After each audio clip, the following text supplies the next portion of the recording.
तो कहानी की शुरुआत होती है जब मूज़ सभी डीमन स्लेयर्स को इन्फिनिटी कासल में समन करता है। तांजीरो, गनेत्सु, इनोसके, गियू एंड सभी के सभी हाशरस इंक्लूडिंग शिनोबु जो कि आज हमारे स्टोरी की मेन कैरेक्टर है। हमें शिनोबु को दिखाया जाता है जो कि एक एली में वॉक कर रही होती है और उसे एक अजीब स्मेल आती है जो कि थी ब्लड की। वो उस स्मेल का पीछा करते करते एक रूम के पास जाती है जहाँ वो दरवाजा खोल के पीछे करके देखती है तो उसे एक हॉरिफाइंग मंजर दिखता है जहाँ पे बहुत सारी फीमेल्स की डेड बॉडी पड़ी हुई थी और उसके पास एक डीमन बैठा था जो कि चाव चाव खा रहा था वो। और तो और ये जो डीमन है ना वो कोई और नहीं, वो है अपर मूंटू डोमा।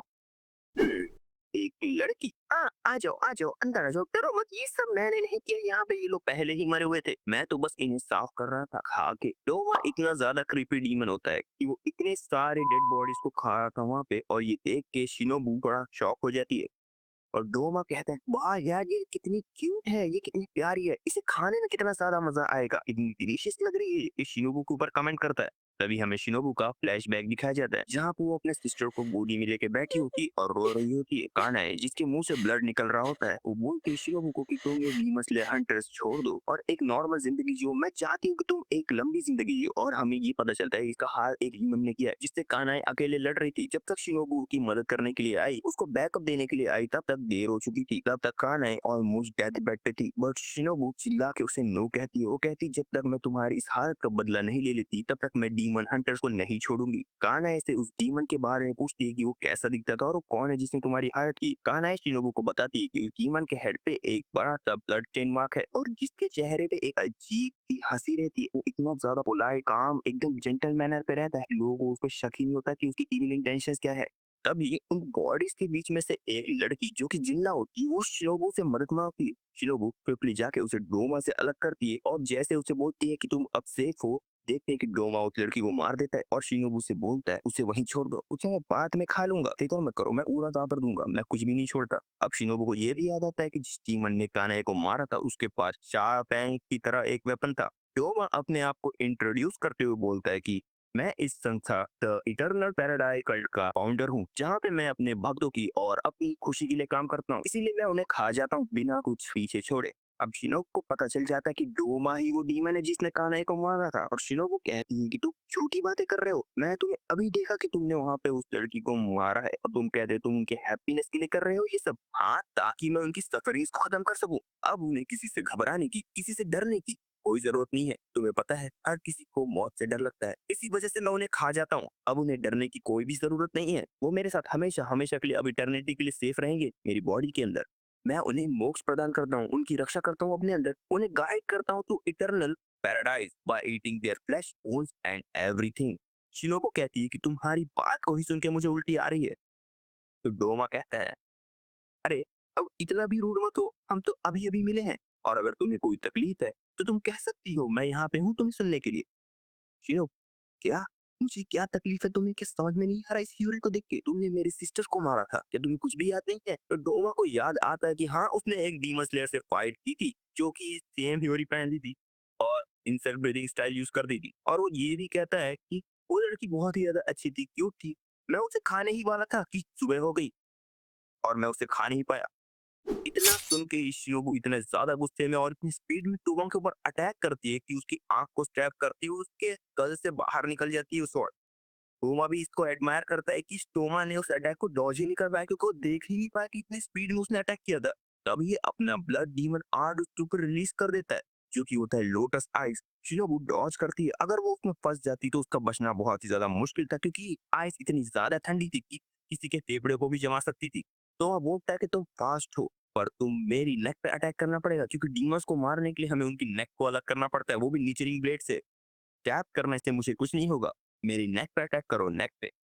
तो शिलोक कहती हाँ तुम स्टैब करने से तो नहीं मार सकती लेकिन तुम्हें पॉइजन करके तो मार सकते हो। तभी हम देखते हैं टोमा की बॉडी में पॉइजन का इफेक्ट दिखने लगता है और उसकी हालत धीरे धीरे खराब होने लगती है, वो ब्लड कॉक करने लगता है। लेकिन शिलोक को ये पता था कि टोमा एक अपर रैंक 2 है तो वो भी एक डाउट में थी कि वो पॉइजन इस पे अफेक्ट करेगा कि नहीं करेगा। धीरे धीरे टोमा भी उस पॉइजन को डिकम्पोज करने लगा और अब तो वो पूरा ठीक हो गया है। शिरोबू को सॉरी बोलते हुए टोमा कहता है कि मुझे माफ कर दो, तुमने इतनी ज्यादा मेहनत की इस पॉइजन अटैक पे बट मैंने तो इसे डिकम्पोज कर दिया। और ये भी बोलता है कि मुझे पता चल चुका है तुम पॉइजन कहाँ पे मिक्स करती हो। जैसे शिनोबू अपने स्वॉर्ड को अपने शील्ड में डालती है तब वहां पे वो पॉइजन को मिक्स करती है और टोमा उससे एरोगेंस में बोलता है कि तुम्हारे स्वॉर्ड के अंदर और भी पॉइजन है ना, एक काम करो सारे पॉइजन को मिक्स करो और एक एक करके सारे पॉइजन मेरे पर ट्राई कर लो।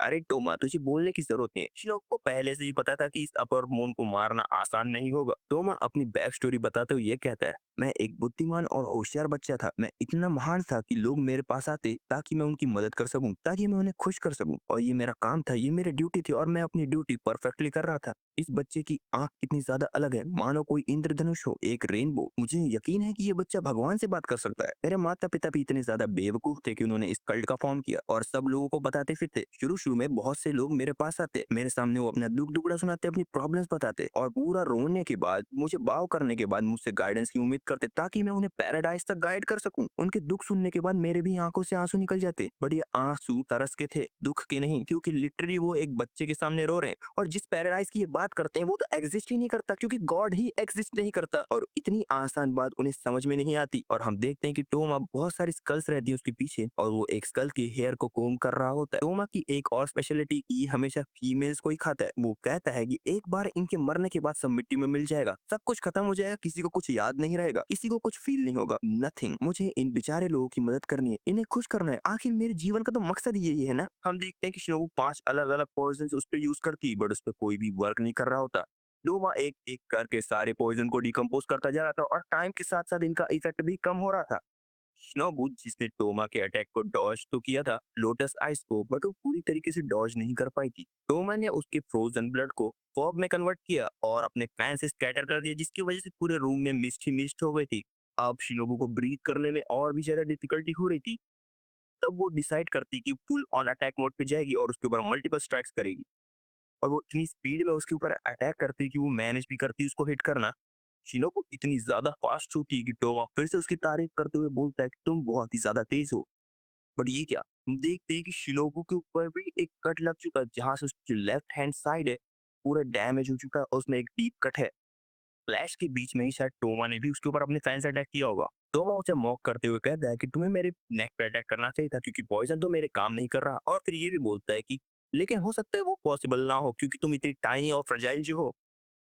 टाइनी, हम देखते हैं कि शिनोबू पेस आउट हो गई है और वो सोचती कि मेरे हाथ इतने ज्यादा छोटे क्यों हैं, मैं ग्रो क्यों नहीं कर रही। बोलती काश मैं अगर कुछ और ज्यादा ग्रो कर पाती तो मैं इस डीमन को हरा पाती और मैं इसको यहाँ पे मार पाती और अपनी सिस्टर का बदला ले पाती। क्या मैं ये कर सकती। तभी हम देखते हैं वो हाजिमे द स्टोन पिलर की तारीफ करते हुए बोलती कि हाजिमे सान इतने ज्यादा ताकतवर है कि जब भी वो किसी मिशन पे जाते हैं तो लोग सब रिश्योरेंस रहता है उनको कि वो हमेशा मिशन कंप्लीट करके आएंगे और सब लोग सेफ रहेंगे। और वो ये भी कहती, मैं जानती थी कि मेरी सिस्टर मुझसे क्या कहना चाहती थी। वो कहना चाहती थी कि मैं इस मॉन्स्टर को नहीं हरा सकती, लेकिन उन्होंने ये नहीं कहा, वो बीच में ही चुप हो गई।